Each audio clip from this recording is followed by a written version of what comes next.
Bonjour à tous, j'espère que vous allez excellemment bien. Aujourd'hui, on se retrouve pour parler de biathlon. On va faire le débrief de la journée du jour. C'était le relais dames du côté du Ruhpolding. C'était la première compétition de la semaine du côté du Ruhpolding. On aura également un relais masculin demain, puis les sprints vendredi et samedi, avant les poursuites de dimanche. C'était le dernier relais féminin avant les championnats du monde, donc ça permettait également dans certaines équipes de tester des compositions, même si on a vu que sur ce relais de Ruhpolding, certaines équipes ont quand même fait un petit peu tourner au niveau des effectifs. N'hésitez pas à vous abonner à la chaîne, à réagir dans les commentaires, à mettre un pouce bleu, à partager la vidéo sur les réseaux sociaux, notamment auprès de vos proches, si vous pensez que ça peut les intéresser. Dans les commentaires, n'hésitez pas à me dire qui vous a plu, qui vous a déçu. Pass 2.0, c'est sur les plateformes de podcast, Amazon, Deezer, Spotify, Google, TikTok. Le débrief des compétitions en direct, notamment des compétitions de biathlon. Et si vous avez les moyens et que vous voulez soutenir mon travail, vous pouvez faire un super thanks et la petite cloche. Comme ça, vous êtes au courant des dernières vidéos qui sortent sur la chaîne et le petit pouce bleu. Ça permet de savoir si la vidéo vous a plu ou ne vous a pas plu. Et ça permet surtout de mieux la référencer sur YouTube. On commence tout de suite avec ce relais dans des conditions qui étaient vraiment bonnes, notamment au niveau du tir. Il y a eu assez peu d'erreurs du côté de Ruhpolding. Alors ça, avec Ruhpolding est un pas de tir un peu particulier parce qu'on arrive en descente. Donc on n'arrive pas après un gros effort, comme c'est le cas notamment à Orfilsen, où vous avez un faux plat montant qui est assez compliqué. Là c'est vrai qu'on arrive plutôt dans une phase de course qui est assez simple à la fin du tour. Et c'est vrai que c'est pas le circuit le plus exigeant du calendrier non plus, le parcours de ski de fond. Donc on peut souvent faire un tir d'attaque. Ça permet des fois, Ruhpolding, vu son emplacement dans le calendrier, de débloquer certains biathlètes. Il y a parfois des gros changements qui peuvent se faire du côté de Ruhpolding et c'est toujours assez... C'est une piste qui diffère un petit peu du reste de la saison, donc ça c'est plutôt pas mal. Et puis surtout on avait des vraies conditions de neige, ce qui n'était pas le cas du côté d'Oberhof.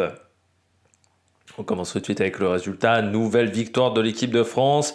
7e victoire d'affilée. Donc ça veut dire que sur les 7 dernières courses du côté de la Coupe du Monde, eh bien à chaque fois, c'est soit l'équipe de France, soit une Française qui s'est imposée. On a eu Julia Simon, Justine Brezaz. On a eu également les relais. Donc c'est dire quand même la dynamique en ce moment du côté de cette équipe de France féminine. Tout lui réussit depuis Lanzerheide 2, il faut bien le dire. On a une Julia Simon qui a encore progressé le week-end dernier, qui a confirmé sur ce relais, une Jeanne Richard qui ne fait pas d'erreur, une Sophie Chauveau qui commence à enchaîner les bons résultats, même Lou Jean Monod a l'air d'avoir retrouvé un petit peu des temps de ski aujourd'hui. On verra si ça se poursuivra du côté du sprint. Donc ça a été encore un très bon week-end de compétition, une très belle course. Le week-end on verra du côté de Ruhpolding, mais ça a été une très très belle course. On va revenir même sur les femmes, donc était composé donc de Jeanne Richard en remplacement de Justine Brezaz, et ce qui fait que Sophie Chauveau était donc bien 3e relayeuse encore. On voit qu'on a peut-être trouvé la combinaison, c'est-à-dire de réussir à intercaler nos deux têtes d'affiche, Justine Brezaz et Julia Simon, et de mettre Sophie Chauveau en 3 qui a pour le moment de très bons temps de ski, et Lou Jean Monod qui commence à être quand même bien habitué à ce rôle de parteuse, pas du tout français, de première partante, de première relayeuse, qui est un rôle qui n'est pas évident parce qu'il ne faut pas mettre son équipe en difficulté, donc il faut vraiment faire un bon relais en prenant son temps et surtout en faisant un tir de qualité, et c'est ce qu'est capable de faire Lou Jean Monod. Elle fait une pioche, mais elle arrive à la mettre très vite, donc elle se retrouve pas très loin après le coucher. Surtout qu'elle fait un tir quand même pas mal d'attaques à chaque fois, et encore une fois elle a mis sa balle de pioche assez vite, ce qui n'a pas été le cas de tout le monde.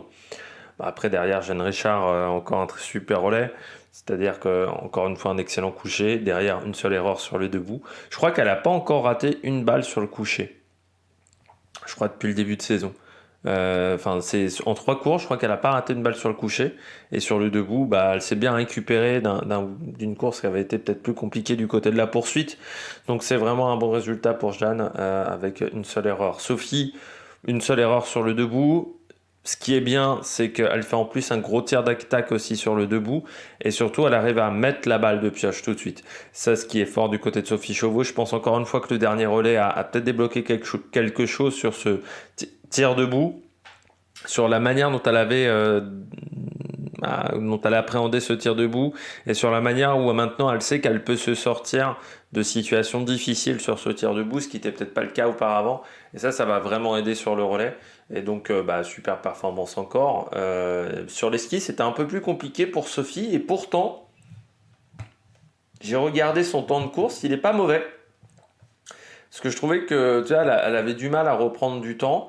Et elle finit deuxième temps de ski à 6 dixièmes de la première. Donc, c'est pas grand-chose. Oui, je trouvais qu'elle avait du mal à reprendre du temps. Et pourtant, elle a été forte dans ce domaine-là. Et puis dernière relayeuse, c'était Julia Simon. Le tir debout, elle a fait un tir debout phénoménal en termes de temps. C'est-à-dire que déjà son tir couché, elle avait 2 secondes de retard sur Elvira Heuberg. Elle fait un tir couché où elle se met très vite en place. Donc ce qui fait qu'elle tire vraiment sur une cadence très élevée. Et derrière, elle fait un énorme tir debout parce qu'elle met les 5, mais alors à une vitesse de malade. Sur le coucher, elle fait une petite faute, mais ce qui là aussi ne la met pas en difficulté parce qu'elle met sa balle de pioche très rapidement. Et sur le debout, elle fait un tir vraiment canon où elles arrivent quasiment en même temps avec Elvira Heuberg et à la sortie, il y a 12 secondes d'écart. Donc ce qui est énorme, l'écart qu'elle creuse à ce moment-là. Et ce tir debout, c'est vraiment ce qui lui a permis de remporter la course. Donc c'était vraiment un très bon résultat. Derrière la Suède, deuxième. Pas grand chose à se reprocher du côté de la Suède. Je dirais que c'est juste Lynn Persson qui a un temps de ski qui est vraiment pas bon. Parce que Jeanne Richard en temps de ski, elle est à 24 secondes. Donc elle est 6e temps de ski sur son relais. Et Lynn Persson, je crois, est 10e temps de ski. Donc elle perd 32 secondes sur le temps de ski.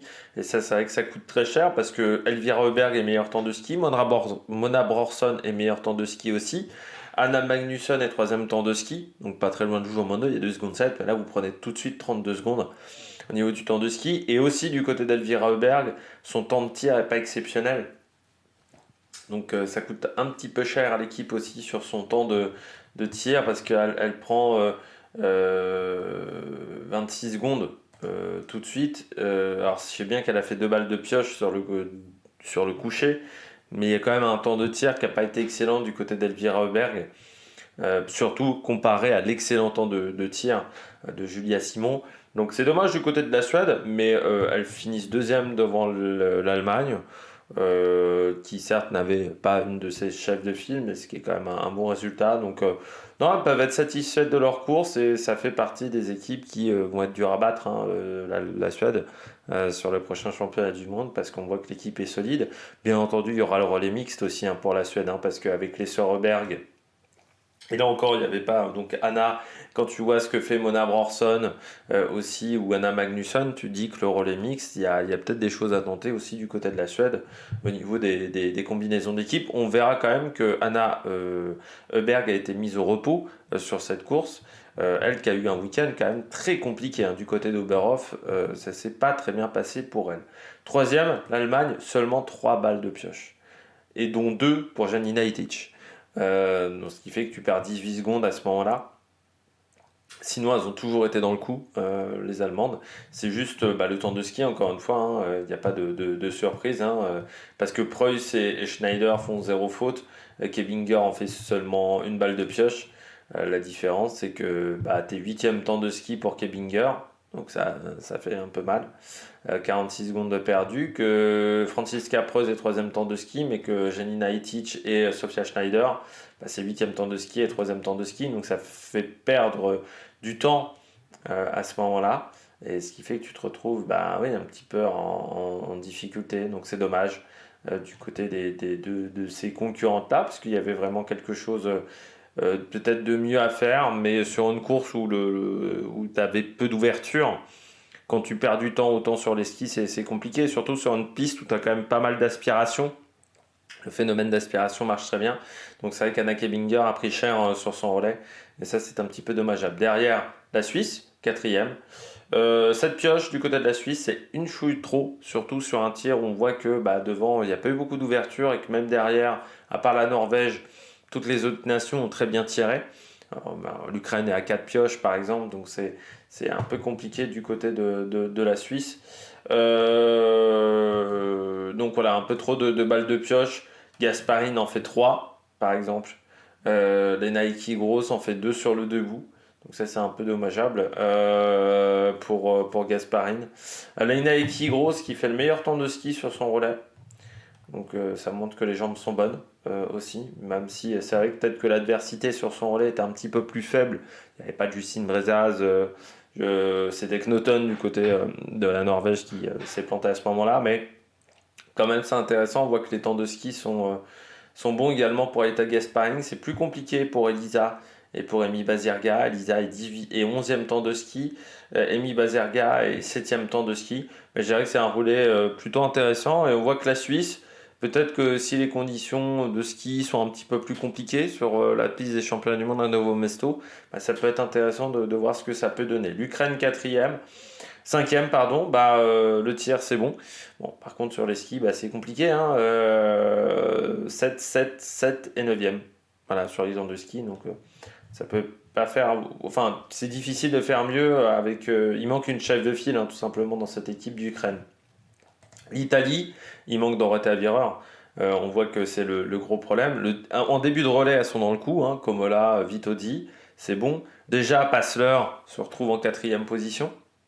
Et puis Michela Carrara, c'est dur hein, pour le moment sur les relais, encore 3 fautes sur le debout.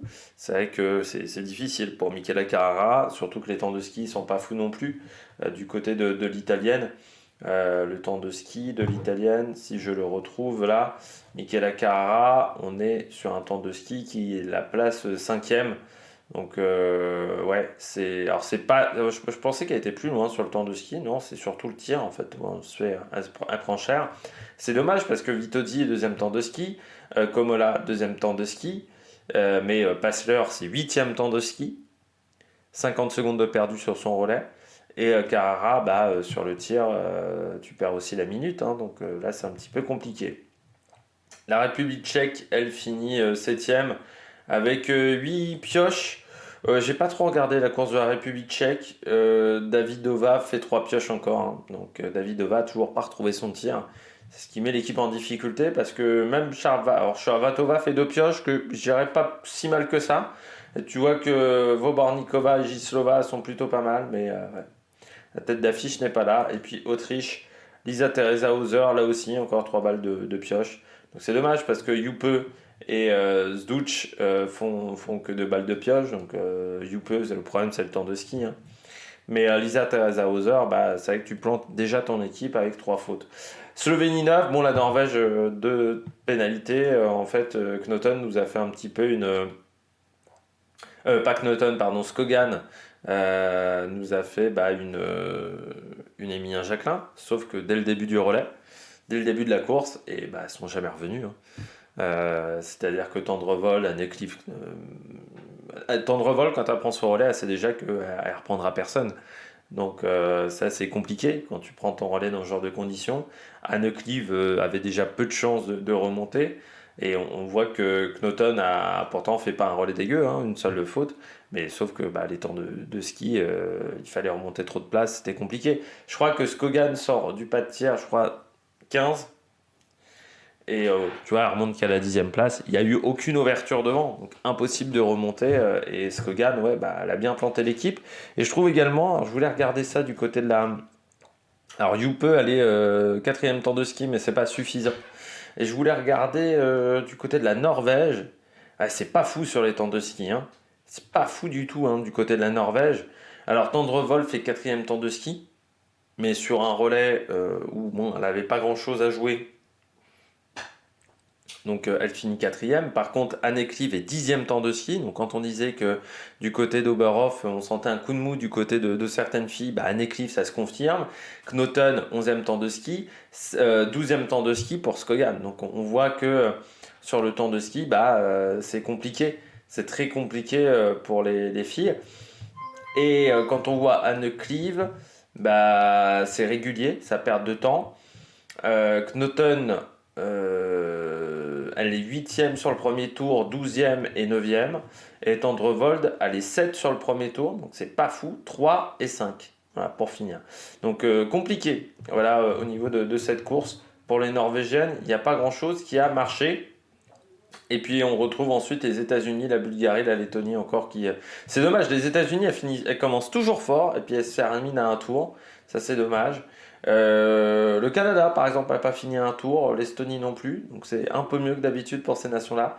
On regarde tout de suite la sélection pour demain, pour l'équipe de France et pour les grosses nations. Du côté de la Norvège, Johannes Bö est au repos, mais on aura quand même Sturla pour lancer. Johannes Dahle, Tarjei Bø et Christiansen. Faudra voir quand même Tarjei Bø, parce que du côté d'Oberhof, les temps de ski n'étaient pas fous. Du côté de l'Allemagne, Benedikt Doll sera dans le relais. On commence avec Strelo, Kuhn, Doll, Navrat. Donc c'est quand même pas mal. Du côté de l'équipe de France, là on ne pouvait pas faire d'impasse pour un des leaders. Donc on aura Eric Perrault pour lancer. Émilien Jacquelin en 2. Voilà, il faudra qu'il se ressaisisse. Et puis ensuite Fabien Claude en 3e relayeur. Ça veut dire qu'on fait confiance à Fabien Claude. C'est vrai que c'est lui qui a fait les meilleures performances. Et on termine avec Quentin Fillon-Maillet encore. Il faudra voir le temps de ski de Quentin parce que c'était pas fou lors du dernier relais. Et puis du côté de l'Italie, Eliaseni, Bionaz, Hofer, Giacomel pour finir. Donc une équipe jeune, mais une équipe qui a fait des pas mauvais résultats ces derniers temps. Et puis la Suède, Nyquist, Nelin, Ponsiluoma, Samuelsson pour terminer. On espère que du côté de la Suède, il n'y ait pas trop d'erreurs au tir, surtout pour Ponsiluoma, qui a tendance à en commettre pas mal. Et en 3e relayeur, on sait que ça peut être vraiment vous mettre en difficulté. Bon, j'espère que vous avez aimé cette vidéo. N'hésitez pas à vous abonner à la chaîne, à réagir dans les commentaires, à mettre un pouce bleu. Et puis nous, on se retrouve pour de nouvelles aventures sur la Mec Production. Ciao, ciao!